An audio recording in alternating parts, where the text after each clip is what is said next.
another matter, and Director Coates and Admiral Rogers, they're mostly going to be directed at you gentlemen, and thank you for your testimony this morning. And we all know now that in March, then Director Comey testified about the existence of an ongoing FBI investigation into links between the Trump campaign and the Russian government.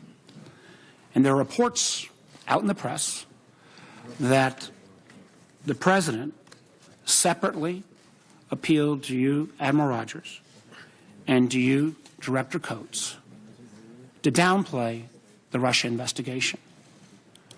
And now we've got additional reports, and we want to give you a chance to confirm or deny these, that the President separately addressed you, Director Coates, and asked you to, in effect, intervene with Director Comey, again, to downplay the FBI investigation.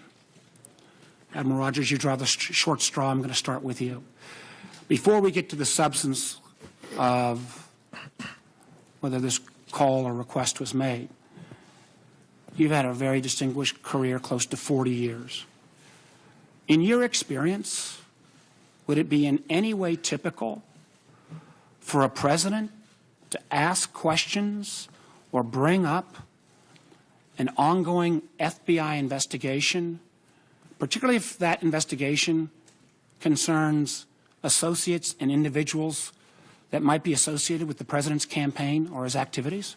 So today I am not going to talk about theoreticals. I am not going to discuss the specifics of any interaction or conversations I may or may not. If I could finish, sir, please. That I may or may not have had with the President of the United States, but I will make the following comment. In the 3+ years that I have been the director of the National Security Agency, to the best of my recollection, I have never been directed to do anything I believe to be illegal, immoral, unethical, or inappropriate. And to the best of my recollection, during that same period of service, I do not recall ever feeling pressured to do so. But in your course prior to the incident that we're going to discuss, was it in any regular course where a president would ask you to comment or intervene in any ongoing FBI investigation? Not talking about this circumstance, but yes, sir, any prior experience I'm not going to talk about theoreticals today. Well, let me ask you specifically.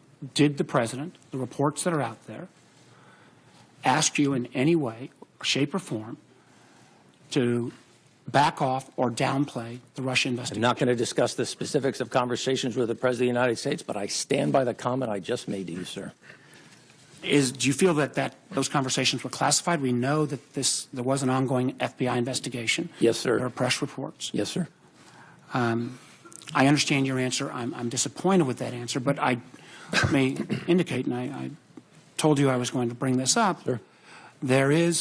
We have facts that there were other individuals that were aware of the call that was made to you, aware of the substance of that call, and that there was a memo prepared because of concerns about that call. Will you comment at all? I stand by the comments that I have made to you today, sir. So you will not confirm or deny the existence of a memo?